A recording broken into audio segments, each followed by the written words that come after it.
Hi guys, good evening. So as Mani said, today is the last Wednesday of the month, and that's why we're having the lecture. This month is in English, next month will be in Portuguese. The theme today is extremism that Mani will present to us. Now I read the introduction of lecture of the introduction of text, and then I pass to Andrea to do the initial paper. The way to do it. Living Spirit by the Spirit Emmanuel, Francisco Cândido Xavier. Let the same sentiment there be in you as was in Christ Jesus. Everyone does something in life, but there are very few who do not have to return to the flesh to undo what they have done. Even lazy people who have spent their lives in uselessness and idleness have to return to the struggle in order to clear away the web of inertia that they have woven around themselves. Only those inspired by Jesus' standards for doing good can conduct their lives in such a way that they will not have to make reparations or corrections later on. Doing something in Christ means always doing the best for everybody, without expecting any kind of payment, without demanding anything, without putting on a show, without displaying superiority. Sorry. Yeah. Without expecting acknowledgement, without causing trouble. With every step in with every step the divine master took, we see him detachedly involved in continuous activity on behalf of the individual and the community. From the carpenter shop in Nazareth to the cross in Jerusalem, he spreads the good without any payment other than joy of doing his Father's will. He extols the widow's mite and praises Zacchaeus' fortune with the same serenity. He talks lovingly with children and multiplies the loaves for thousands of people without changing who he was. He raises Lazarus from the tomb and walks to his doom with his attention focused on the heavenly designs. Along the unending line of your days and hours, do not forget to act for the common good. However, so that illusion doesn't strike you with the gall of disattachment or loneliness, help everyone indiscriminately and above all else, hold on to the glory of being useful, so that the same sentiment may be in you as was in Jesus Christ. Now I pass to Andrea for the initial prayer.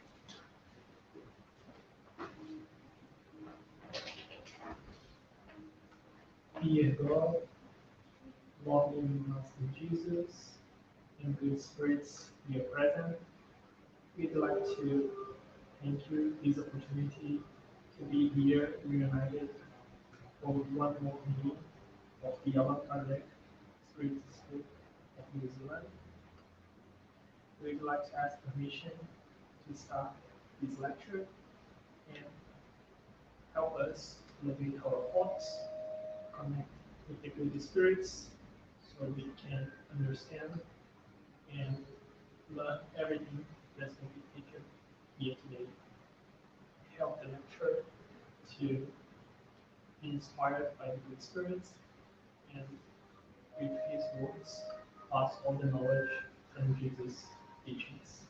Stay with us. Let us begin.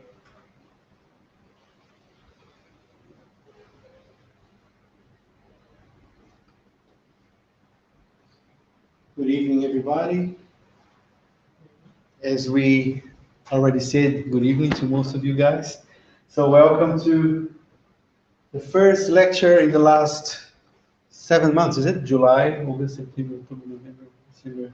More, 8 months. So here we are. How's it looking there? Am I okay? Yeah. More this way? Yes. Yeah, that's it. All right. I need to move this a little bit so I can. So as you can see, we have been doing this in the last 8 months, so we are a little bit out of shape, out of practice. As you know, practice makes perfect, so forgive us if we have any issues.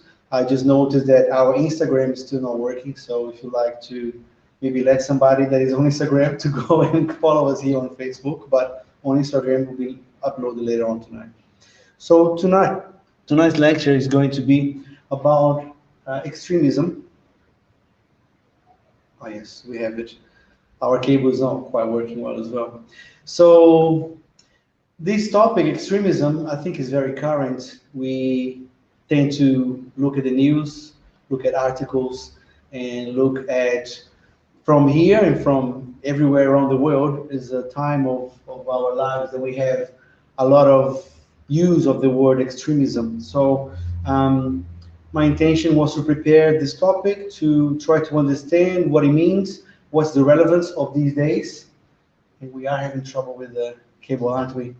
Um, and um, and how the Christian teachings and morals and Spiritist principles as well can help us better understand it and hopefully deal with it when we face it.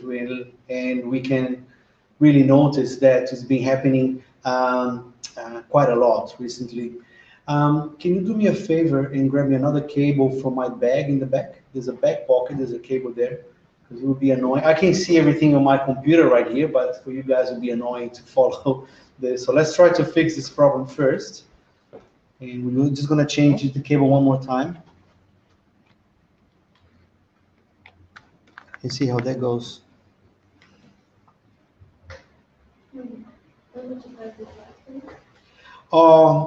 I need to use my mouse, and I need to know where I'm going. So it's okay. Is it on?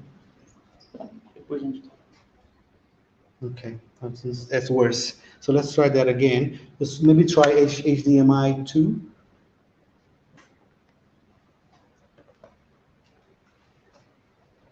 Once again, guys, we apologize for this. Let's not be extremist about it, and let's forgive the lecturer.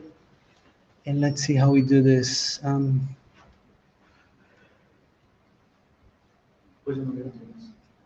Should I try one? That's okay. Yeah, try one maybe.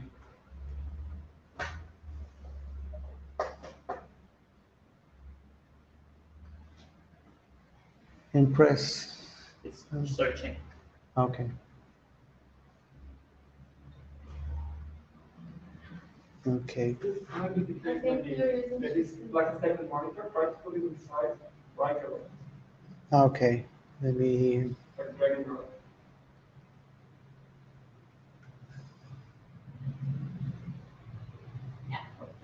Okay. There you go. Luckily, we have IT people here to help us. So extremism is this state and behavior of being extreme. So normally there's the belief and support of ideas that go against what is considered to be acceptable and considered to be what most people consider to be correct and reasonable. And the extremist views that are those that are far away from what is accepted as normal, as acceptable by society. And these views, they contrast against what moderates people think in society. And these include political agendas by the far right, I should say the far right, and the far left in society as well. So as well, we can see in some examples of that, and radicalism, reactionism, fascism, and fundamentalism, and many other isms that you can see in our society nowadays. And all of these ideas of extremisms and all these other isms, they totally go against all the Christian morals, as we can see on Matthew. Matt is my body, so I call him Matt, but it's Matthew. Matthew chapter 22, verses 34 to 39, when he tells his disciples and the Pharisees the greatest commandment, which all the law and all the teachings of the prophets are summarized by it, which is love God above all and love your neighbor as yourself. So all the ideas of extremism go against those teachings. Also, it goes against one of the axioms or the maxims of Spiritism, which is without charity, there is no salvation, as we can find in the Gospel according to Spiritism in chapter 15. There's a whole chapter about it, saying that charity is the way for spiritual evolution and spiritual development. Not just the charity that we normally tend to think about giving alms or giving material things, which is also, it can be a very useful type of charity, but more explaining to us, Spiritism explaining to us what was the true meaning of charity as prescribed and as exemplified by Jesus Christ, which is on the Spirit's book in question 866, when he gives that the true charity has the characteristics of benevolence towards everyone, indulgence towards the imperfection of others, and forgiveness for other people's mistakes. So if you are an extremist and if you have extremist beliefs, you are going against all those teachings, which is the base of Spiritism. So Spiritism and the true Christianity can help us understand all these problems and notice these problems, not only in other people, but mainly in us, and how we can deal with it. So that's what we're trying to do with this lecture here tonight. I'm going to be moving back and forwards because we don't have the click to change the slides. So I might be going up in and off the screen if you guys are watching us on live. So,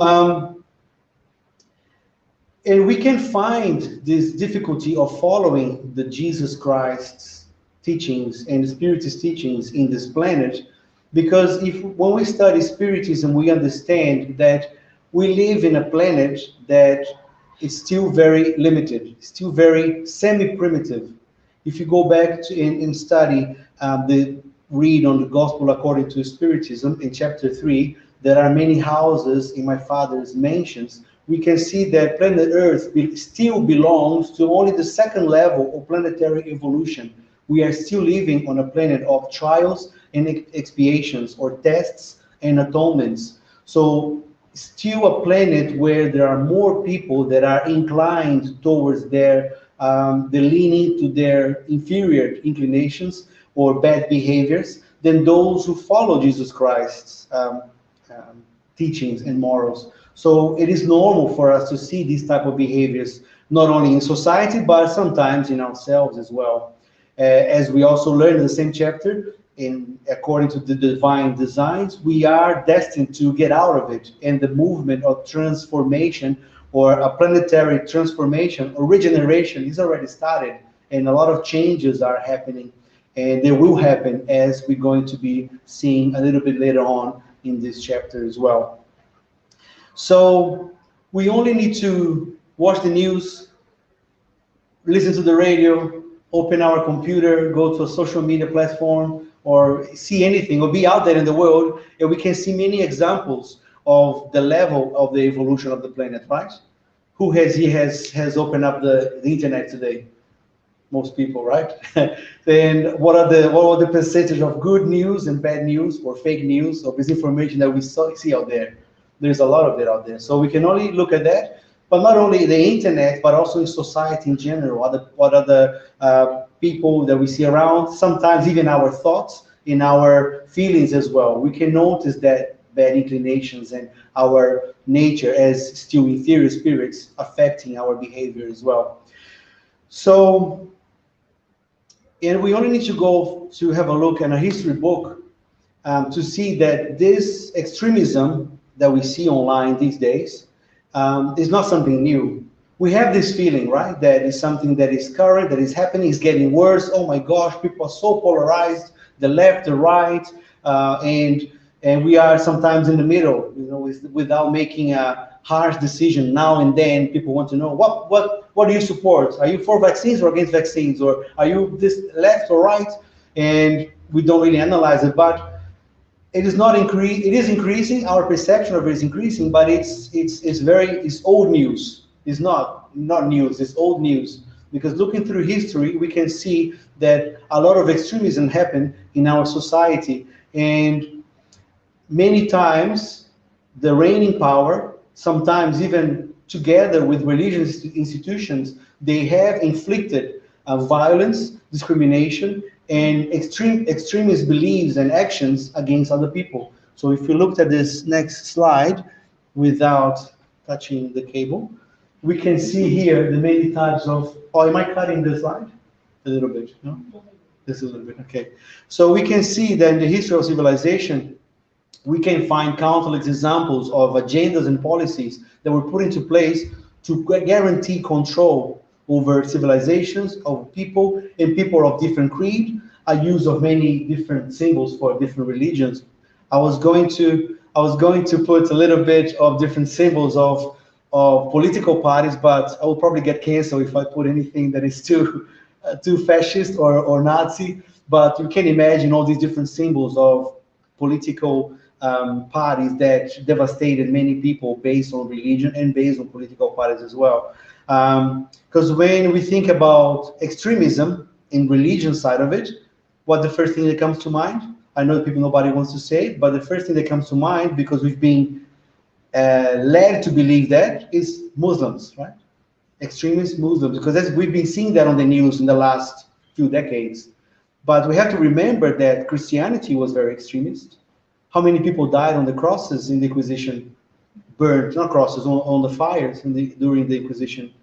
I was just watching a movie recently that was something unknown to me, but there's a movie by Martin Scorsese called Silence, where they show that a lot of the neo-Confucianists in Japan, they were torturing and killing Jesuits that were going there to convert people to Christianity.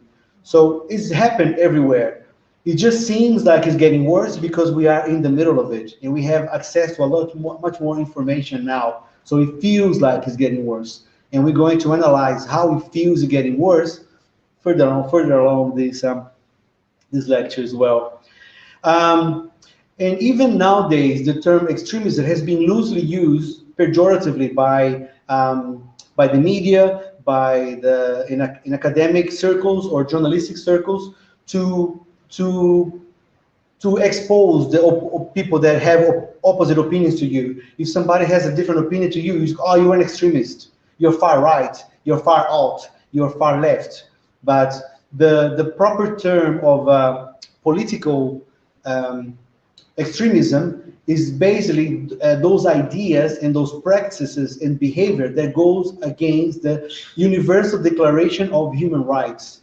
The Declaration of Human Rights, which is a beautiful document that was signed in 1948, so Paul's Second World War. It is not an abiding document, meaning that it's not law, but most of countries that are part of the United Nations, they follow this document when they are passing a law. Most countries, I'm saying most democratic countries, unfortunately, there are still countries that don't really abide and follow these. But this Human Declaration of Human Rights, the Universal Declaration of Human Rights, as adopted and proclaimed by the General Assembly of the United Nations on the 10th day of December 1948. So this is a massive step, it's a great step towards the fulfillment of the law of progress that we can find on the third book of the Spirit's book, the many laws that were given to us by the Spirits. The law of progress, law of freedom, law of equality, law of society, and the most importantly, the law of justice, love, and charity, as all the other laws are based upon. For example, many things that were practiced in the past, like slavery, torture, they're guaranteed by this document. Also, we can see that the presumption of innocence, you are innocent until proven guilty, which is something that we can see a bit of a distortion happening these days. When they are accused of something, people are already going the walk of shame. People already consider them to be guilty, even though they haven't been judged yet. So our urge to judge other people, or society judging other people, is sometimes going against this Declaration of Human Rights as well. But there are 30 of them, and if you're interested, you can just go and Google human rights, but they're all there, and they all make sense to live in a just and good society. So it was a massive step in this part of the law of progress that we have. But we have to understand that, as I mentioned before, we are still in a planet of trials and expiations, or trials and atonement. So our law is still very far from the divine law. It was a great step towards it, but we're still lacking of it. And we are still progressing. And even though sometimes it feels like we're not, just like I mentioned before, with all these extremist views and violence, even inciting violence in different parts of the society, parts of the community, it feels like we're going backwards. Even so, that Allan Kardec, over 160 years ago, he asked the spirits on the Spirits book in question 790, does civilization represent progress for humankind, or does it represent decadence, or as some philosophers profess? So even back then, he already asking, are we going back or are we going forward, as some philosophers? Because as you know, there is a branch of philosophy. They are the pessimism philosophy. They think that life is terrible, that things are not worth it to live, and the other side of philosophy, there are those who are more optimistic philosophy. So even back then, Allan Kardec asked, so are we going back, as some philosophers profess, or some philosophers say? And then the spirits reply, incomplete progress. So we are progressing, but it's an incomplete progress, because humankind does not pass suddenly from infancy to maturity. So as a humanity, as civilization, we are still maturing. Even from 160 years ago, before the Declaration of Human Rights, where there was a lot of, when women couldn't vote back then, right? When Allan Kardec wrote this book, and we already managed to get that closer. There's still a huge payment gap, of course, we know, between men and women, but hopefully it's getting smaller and smaller in the future.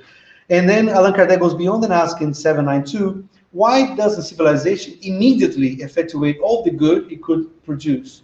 Because humans are not yet ready or disposed to obtain that good. So that is in the Spirit's book.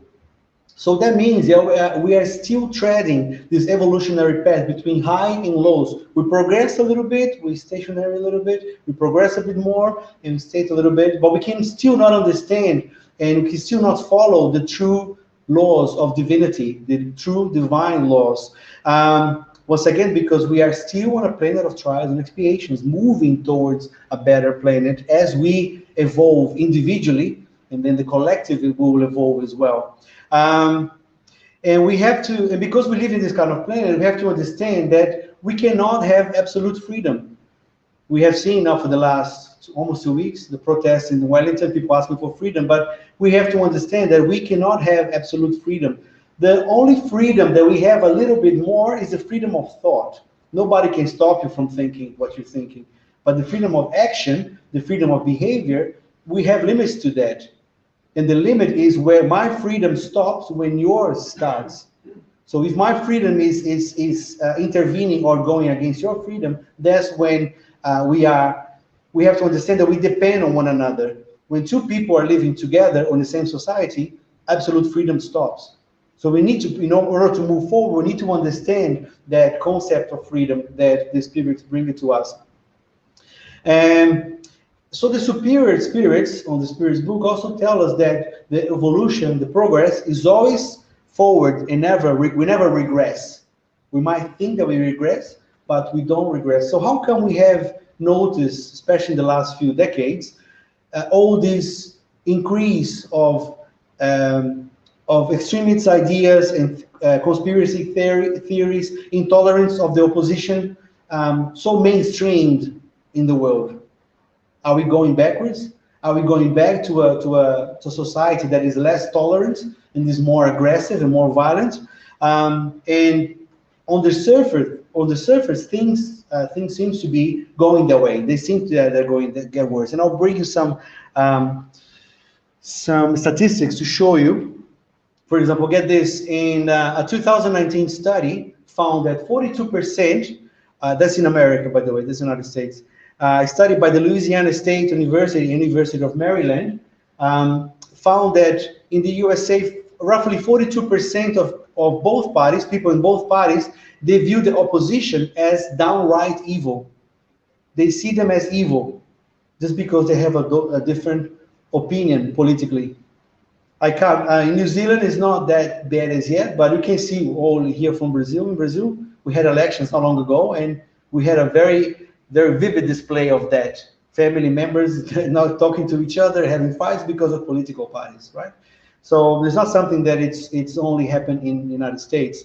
I'm not dissing or criticizing the United States, by the way. I've just found those interesting data from there. And what is even more concerning, according to a PRRI poll from November of 2021, PPRI is a public religion research institute in America, saying that 30% of Republicans and 11% of Democrats, they believe that true American patriots may have to resort to violence in order to save their country.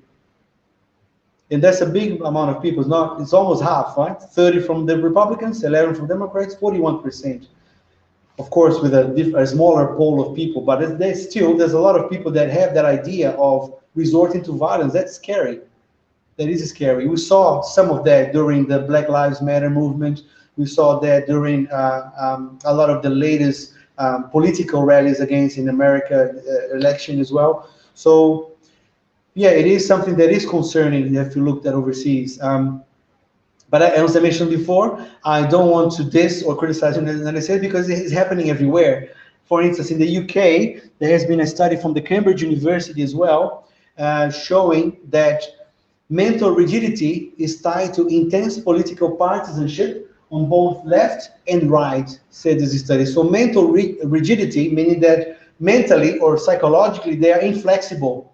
They are not able to change their point of view on their idea. And what is interesting is that on the left and on the right as well, in both extremes, using the topic again, both extremes of the political view as well. So the question is there an underlying personality type that draws people toward extremism, or whether they're on the left or the right? And this polarization has been happening for a few decades, and a lot of psychologists, social political studies, they have been studying it and investigating it as well. In the Netherlands, there is an institute, which is the Netherlands Quarterly of Human Rights. They publish this journal called the SAGE Journal. And in this article, they examined, as I'll read that so everybody can read it as well, we examine psychological features of extreme political ideologies. In what ways are political left and right-wing extremists similar to one another and different from moderates? So it's interesting to see the left and right, they're very similar. Their psychological features are very similar, but they differ from the moderates. They propose and review 4 propositions, and they explain adherence to extreme political ideologies from a psychological perspective. So these 4 points, and I stress some of them for us to analyze, they argue that psychological distress stimulates adopting an extreme ideological outlook. So when some people that are more authoritarian, they perceive that when society is changing in a very fast pace, that creates a psychological distress.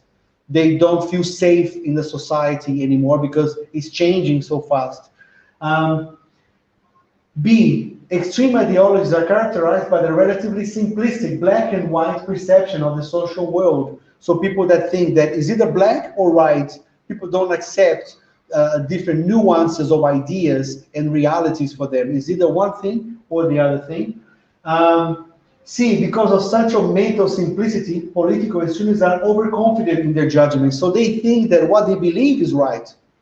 It cannot be wrong. What they believe, and they're willing to fight for it because they are overconfident in their judgments. They make a wall and they don't want to see what's on the other side of that wall. Does that sound familiar? Building walls? Yeah, exactly. So, and D, political extremists are less tolerant of different groups and opinions than political moderates. In closing, we discuss how these psychological features of political extremists increase the likelihood of conflict among groups in society. Because if the far right is thinking that their judgment is the correct one, and the left is thinking the same way, they're both building walls, how this conversation is going to happen? So it's something that is very important that we can analyze it. Of course, in other people, we see to understand what is happening, but I found for myself it's more important to see, am I being inflexible in my ideas? Am I being overconfident in my own judgments? am I having a simplistic black and white view of the world as well? Because if you start to follow that in that way, that funnel of behavior, you probably are gonna have this extremist view as well. So it's always coming back to that self-analysis and analyzing yourself. Am I going through that path?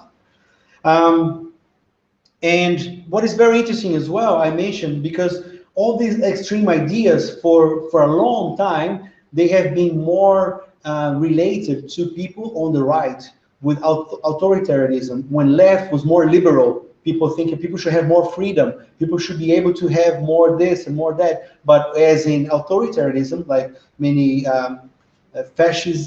during fascism, where there's more order, law and order, and restrict, taking away freedom from people. But now there has been this switch, so much so that this professor, I have to read his name, is New York University social psychologist professor Jonathan Haidt. He said that these rigid people, they're mostly from the right wing, especially those that are more authoritarian. But in the last few decades, actually the last decade, there's been a swing. The left wings are getting more extreme as well. And since 2015, there has been this movement, this shift, which is now being called the Great Awakening. Not awakening, but awakening. People using this idea of the woke movement. People trying to be self-righteous publicly, saying that, oh, I defend Black Lives Matter, I defend women's rights, I defend this. And if you don't defend, or if you're not a feminist, you are anti-feminist. If you're not anti-racist, you are going against the movement. So people are controlling what you must say, what you can say, and if you are against that, you are canceled. That's so known now, cancel culture. So the liberals are becoming less liberal, they're becoming more authoritarian. Have you guys also noticed that in the social media, during what sports person does or society does? It's something that has been happening since 2015, which is now called the Great Awakening. Awakening, the woke movement, the cancel culture. Because a lot of it is sometimes, of course, we do know that a lot of people are fighting for the right fight. They are fighting for the Black Lives Matter, for the Black movements, for the feminist movements, and for many other movements. But a lot of it is it's virtue signaling. People do it and want to be seen doing it. It's not a true charitable way of putting those ideas into practice. And I'm not here to judge, but I'm just here to show what's been happening, what we can clearly see online as well. So, and another factor that's been helping activating this group versus group mentality, or team versus team mentality, which is like a soccer match, a football match. I'm one team, and the other team is my enemy. So I'm the left, which I'm not. I'm more in the center, but left or right is the evil ones. And all these factor of group versus group mentality is being triggered by since the addition of introduction of sorting algorithms from technology, from the internet as well. And this article from The Independent is saying the social media companies accused of radicalizing and grooming users with algorithm. So social media now is being also claimed to be responsible for radicalism. It's a strong word, right? Radicalism, to be radical, not radical sports, but radical politically. So how come something that we use on a daily basis can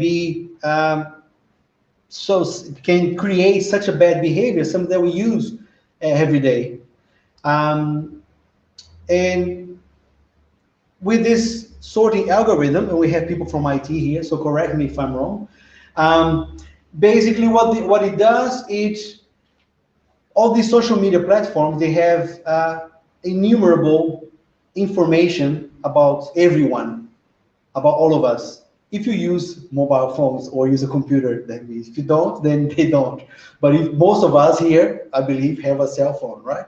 So all the information when we're using a cell phone, all this information is secured or is kept by these data companies, and they can use it to enhance our experience on the internet, right?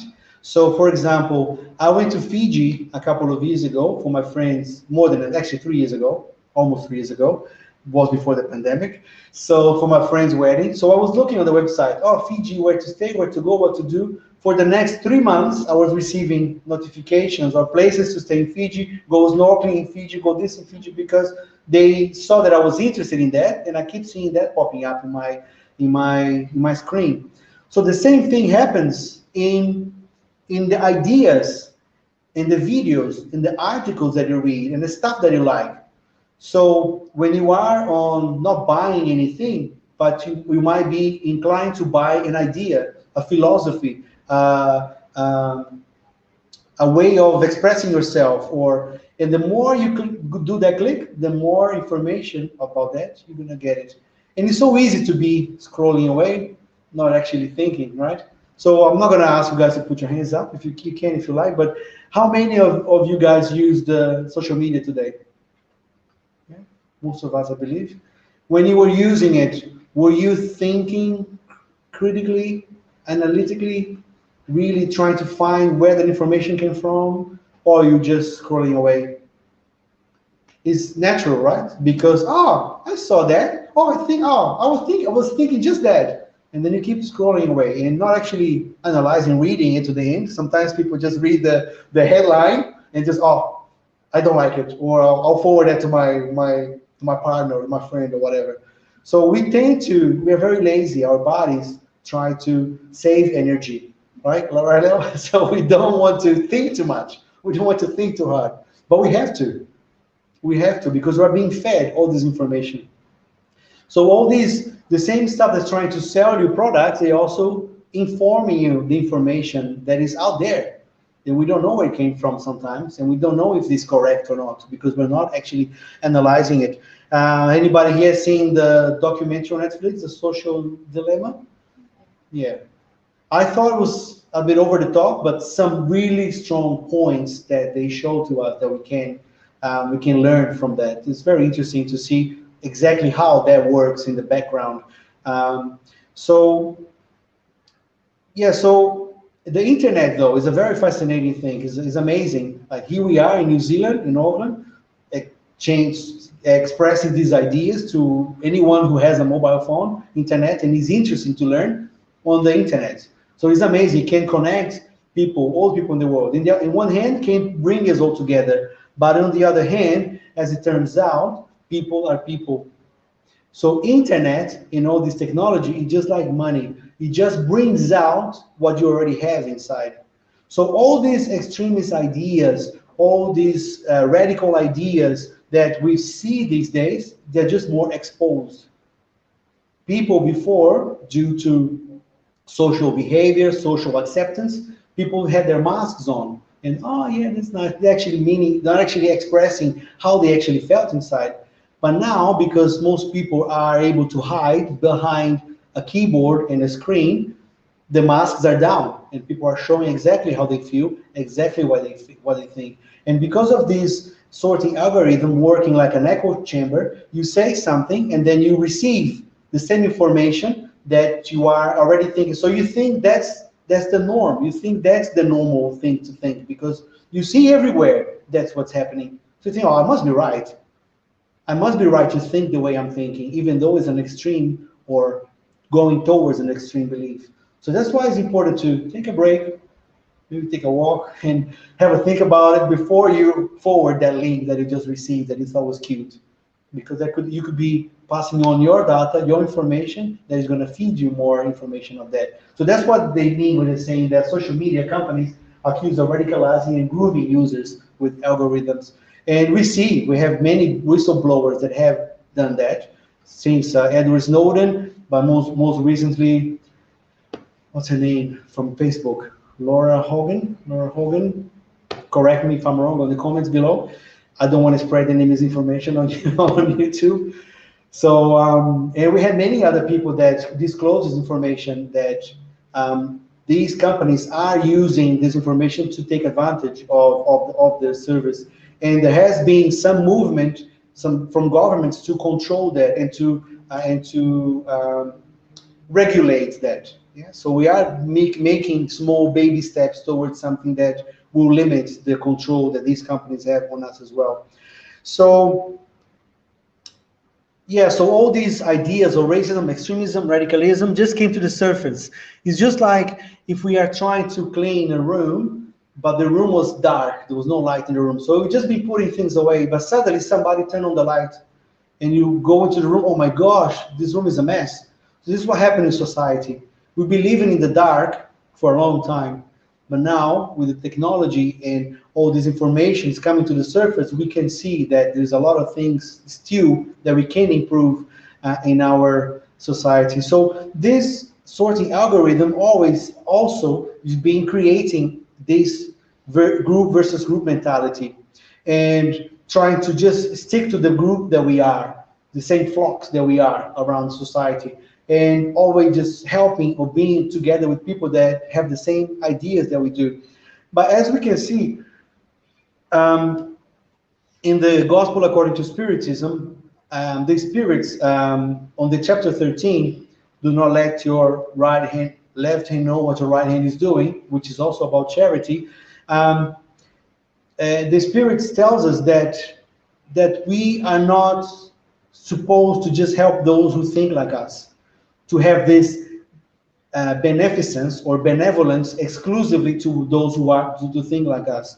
So the spirits of the spirit, actually, of Saint Louis in Paris 1860, he says that his beneficence rightly understood when practiced exclusively among persons of the same opinion, the same belief, or the same political party. 160 years ago, over 160 years ago, already asking those questions that we are living right now, right? So it's still very current, the gospel according to Spiritism. No, because it is especially the spirit of sectarianism and political parties that must be abolished. For all humans are brothers and sisters. True Christians, including Spiritists, because we are Christians, see only brothers and sisters in their fellow beings. And before helping those who are in need, they do not ask them about what their beliefs or opinions might be. Would Christians be obeying Jesus Christ's precept that says to love even one's enemies if they send unfortunate individuals away because they profess a different belief system? Therefore, help them without asking them to give an account of their conscience. For if they are an enemy of religion, it will be a way to lead them to love it. Sending them away would cause them to hate it.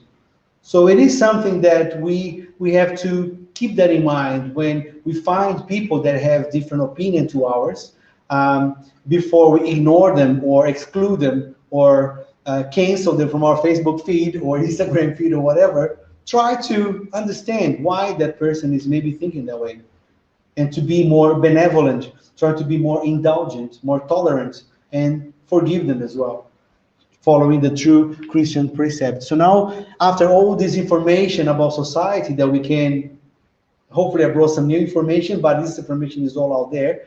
I'll bring in some Spiritist ideas that we can see on the codification. So once again, on the law of liberty, as we're talking about freedom, in the book 3, in the chapter 10, law of liberty, because we see a lot of people out there, as we say, we have to help them. But is every belief correct? Is every belief respectable, even when notoriously wrong-headed? Every belief is respectable when it is sincere and leads to the practice of the good. Reproachable beliefs are those that lead to evil. So everybody's free to think in a way, because we all have freedom of thought. Nobody can criticize or judge whatever they're thinking. But when that thought becomes an action and becomes a belief and becomes something that is not going towards the practice of the good, that belief can be reproachable. But how are we going to deal with that? Are we going to judge? Are we going to prosecute? Are we going to cancel them? And the next question, Allan Kardec asked the spirits, are we blameworthy when we use our own beliefs to scandalize someone who does not think like us? So are we to blame when we We use our belief to not criticize, but to scandalize, to put them to shame. And then the spirits tell us that it shows a lack of charity. So when we use our belief, our Christians' belief, to scandalize what other people are thinking, we are lacking charity. And it goes against the freedom of thought. People are free to think what they want to think. But when that thought becomes an action, that it's against the divine laws, that is against other human being, which maybe they don't know, but it's going against their brothers and their sister, then we should reproach it, but not to scandalize it.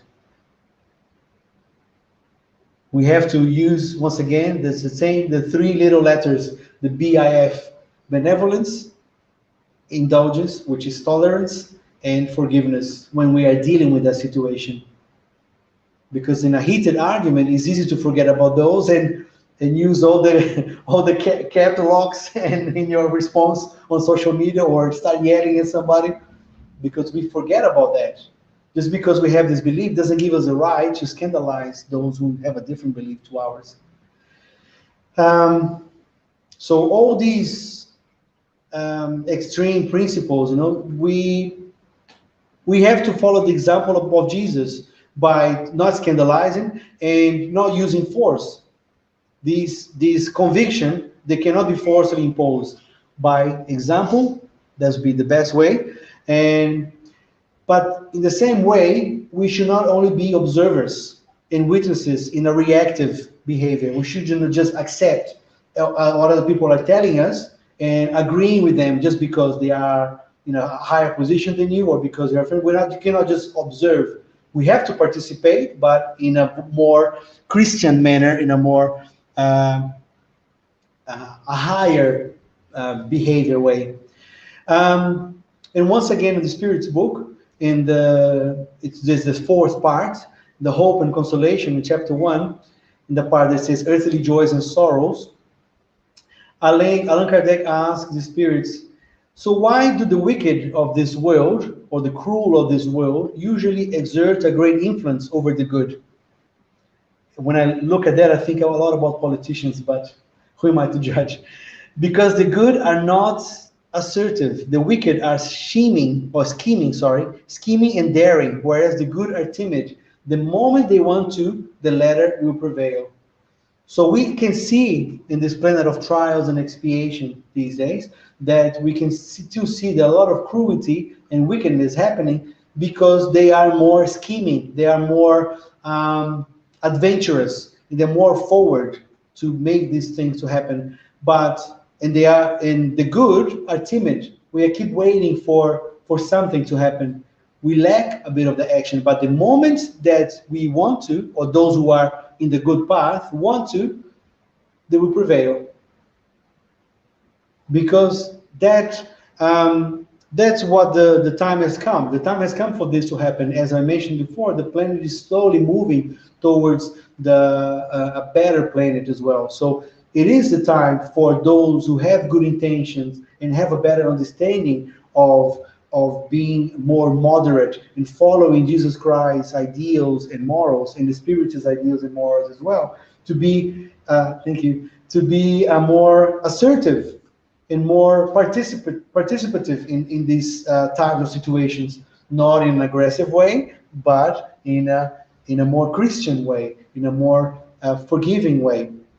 And we have to do something about this. And we should keep hope, because there's good news and the bad news. The good news is that it's simple, and the bad news is that it's hard. It's simple, but it's hard, because we have to communicate with those we disagree with.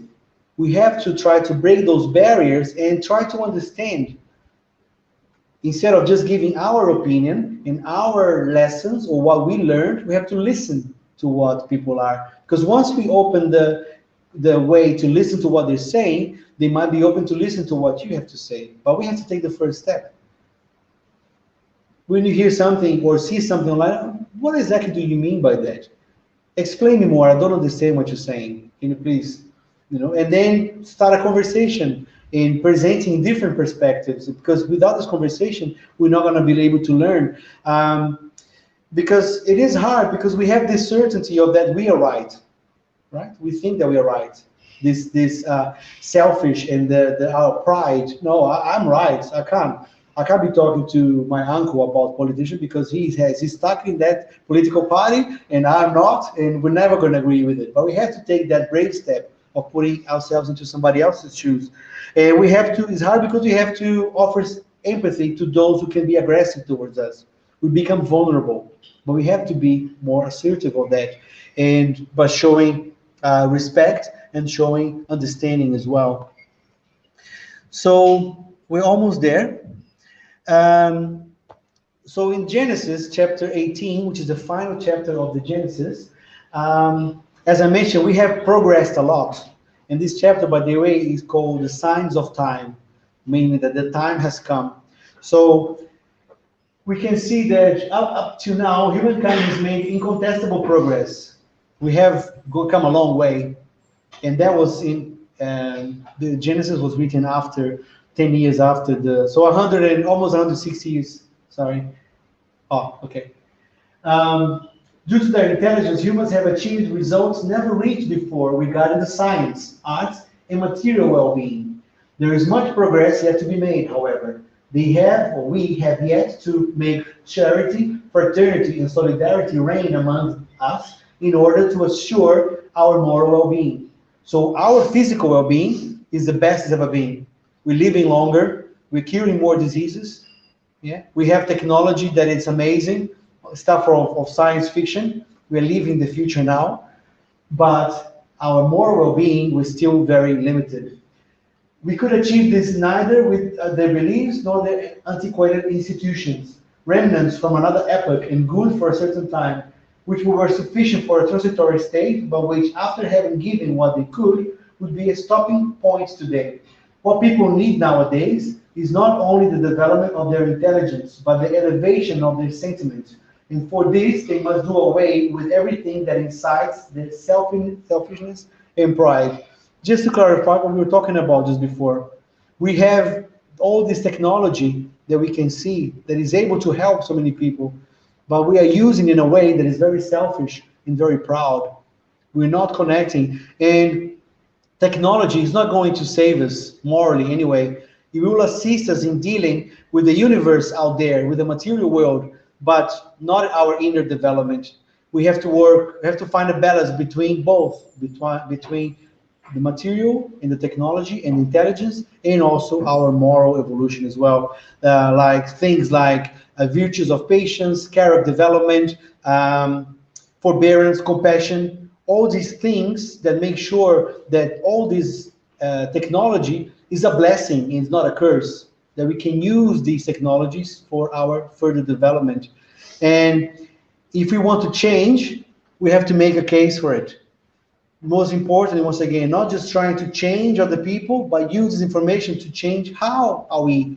Are we being too harsh on our own concepts, in our own beliefs? Are we being more malleable and flexible? Something to think about.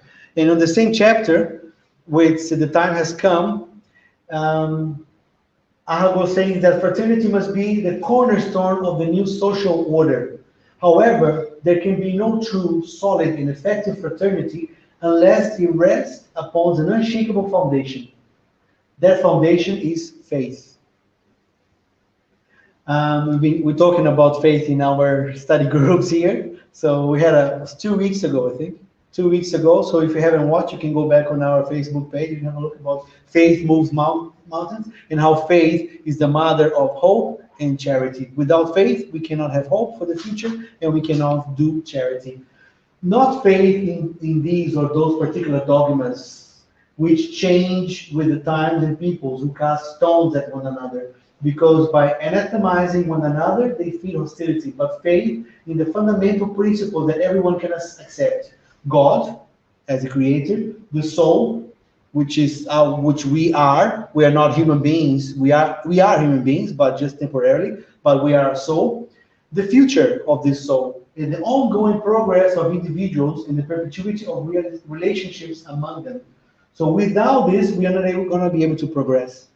When all people are convinced that God is the same for all, that this supremely just and good God cannot want anything unjust, that evil comes from humans and not from God, then they will regard one another as children of the same Father and will shake hands with one another.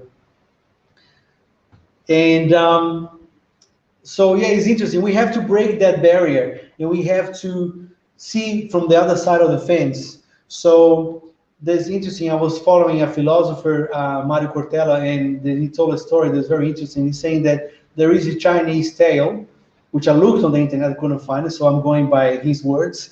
There's this Chinese tale that's saying that with two people are coming along the road in opposite directions, each one is carrying one loaf of bread. When they meet in the middle and then they exchange the bread, both leave with one bread each. But when two people are walking along the road and each one carry one idea, when they meet in the middle and then exchange ideas, each one leaves with two ideas. So if we don't exchange ideas and experiences, it's going to be very hard for us to learn and to evolve. Because if we just stuck in our own bubbles and just thinking the same way that we think and that society thinks, that our friends think, that even our spiritist group think, we are going to be stuck. We need to be open for new ideas because only this exchange, we're going to be exchanging exchanging ideas, right? Because that's going to help us in our growth. Is if we don't exchange ideas and experience, we're going to miss a great opportunity to learn and to grow as human beings, as spirits and souls. And the time is now. We have to start making a movement right now. So, and with all that information, we have to remember that we are all children of God. So what unites us is much greater than what divides us. Instead of looking what is the difference between what I think and what the other person thinks, what do we have in common? How can we break bread or sit down for a coffee and have a chat about this and come to a common ground? Because we have much more in common than in different as well. So I hope I didn't go too much off topic or too much off time. So, and I hope you guys enjoyed it as well. Because I finish roughly on time, I think we have time for questions. And a big thank you guys for listening to this lecture. Does anybody have any questions? Any corrections from the IT department? or psychological department? Or that's okay. Any questions online? No, you can see. So Catherine just said hello. Hello. I said that freedom is illusion, and better thing to ask is what are my responsibilities? What was that? What was the question? What are my responsibilities? The responsibilities. The responsibility is, as Spiritism saying, that you're always trying to aim for better, for your betterment, for your development of your inner reform. Responsibility of learning more about your strength, your weaknesses, and how you can apply that to a better society. In starting with your family, in starting with your job, because we can't change the world, or we can change our very minute cell where we live in. And the first step to do that is to have a better understanding of ourselves. Because as brothers and sisters and part of a community, we have something to contribute. But we're not going to be able to contribute if we don't really know ourselves. So it's important, the self-analyzing, self-discovery. What are my strengths? What are my weaknesses? How can I improve? Which is something that is not an epiphany, it's not a revelation. It's a habit. It's a daily action that you can do. Like St. Augustine said in the I think it was the Gospel according to Spiritism, saying that self-knowledge, know yourself. To know yourself, to analyze yourself, is the best step the best tool to go towards progress and moral evolution as well. So it's hard for me to tell anybody what their responsibility is, but it is your duty to find out what those responsibilities are and try to make yourself a better person, a better soul, in my limited understanding. And if everyone does that, you hope world goes forward. Yeah, exactly.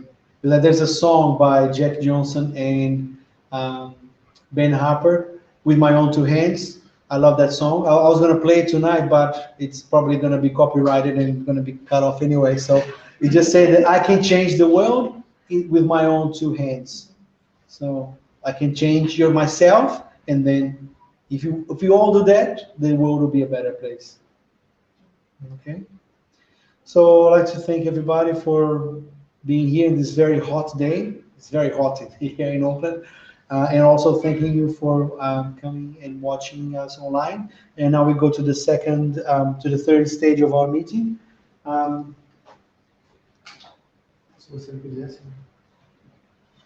which is now it's the vibration. So we ask everyone that is here to remain seated. And if you are at home, if you like to close your eyes, and listen to the music that we are about to hear now in this environment, calming ourselves after this message that came through to us, observing our feelings, calming ourselves by breathing slowly, breathing through our nose, oxygenating our body, our mind, and exhaling through our mouth. Trying to calm our thoughts. If you have any thoughts that are not related to this moment, just watch them go away, not fighting against it, not analyzing. Just listen to the music and my voice, trying to relax. Now that we are surrounded by our spiritual friends, our benefactors, the good spirits that are here, using this opportunity where we practice a little bit of this charity that we talk about by praying for those who are in need. So imagine ourselves in a big circle of light, sending these vibrations to our planet Earth, going through many changes, much anxiety and stress due to a pandemic that is long lasting. If we think in material years, but coming from a spiritist view, we understand that one lifetime is a blink of an eye. So 2 years is a very short time in our spiritual evolution. Thinking that is a great opportunity for us to reflect, to change some old behaviors, and to help like we are doing right now. By praying for those who have died, who have disincarnated recently due to COVID or due to whatever physical or disease or frailty of their bodies. Let's pray for them in the continuation of their life in the spiritual world, wherever they need to go in this time of confusion, in this passage. Let them feel a little bit of discomfort as an opportunity to ask for help, to realize where they are, what happened to them. So the superior spirits can take them to the next step of their spirit progression. We also pray for those that are still recovering their health, once again, not only from COVID, but from other diseases as well. We know there has been a shortage of health workers unable to treat the sick. Let them find comfort in their recovery in the love of God and Jesus Christ. We also pray for the relatives of those who have died.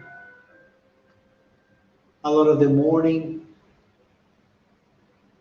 and feeling that loss that is temporary, that one day they will be together with those who have passed away. We take a moment to pray for peace on earth. May all brothers and sisters of God, from different religions, different political views, different ideologies, different sexual orientations, understand one another and come together, working out the differences. There's still a lot of misunderstanding in society around the world. We now take a moment where we individually take a moment to imagine a mental frame in our minds, which are powerful. We have the power of creation with our imagination. So imagining people that we know are going through a hard time. We can see them smiling, recovering from their sadness, from their sickness, from the temporary moment of weakness. As they receive this shower of blessings, because we know the superior spirits are here distributing this energy as we put together in this room to wherever it needs to go. So let's think about those who we live with, we work with, even leaving some room to think about those you might have difficulty dealing with. Just remembering that they're also our brothers and sisters. And the destiny is for us to come together as one big planetary family, part of this universal family. We now take a moment to also pray for our families, whether it be here in New Zealand, in Brazil, or any other country around the world. Our family ties, also from a spiritual family, is very strong. Let us think, let us imagine hugging them, let us imagine being together, even though we are far away. We also pray for those who are watching us online, through our Facebook channel or YouTube or Instagram. We pray for your families as well. And we also take this moment to acknowledge the presence of our superior friends here, assisting us, helping us, protecting us. Our heart is full of gratitude for you being here with us in this moment where we are all receiving your blessings, receiving the spiritual treatment in form of spiritual fluids that are harmonizing our perispirits, our feelings, our thoughts, our health. We feel blessed for tonight, for the lecture, for the prayers, for the opportunity to help, and also for receiving the fluids we are about to drink in the magnetized water.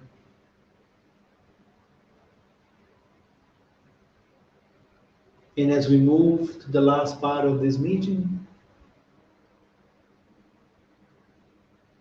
we would like to praise God, our Creator, for the opportunity of this reincarnation, this life, with all its beauty, with all its harmony, but also with all its challenges and opportunities and lessons for us to grow as human beings but also as eternal souls.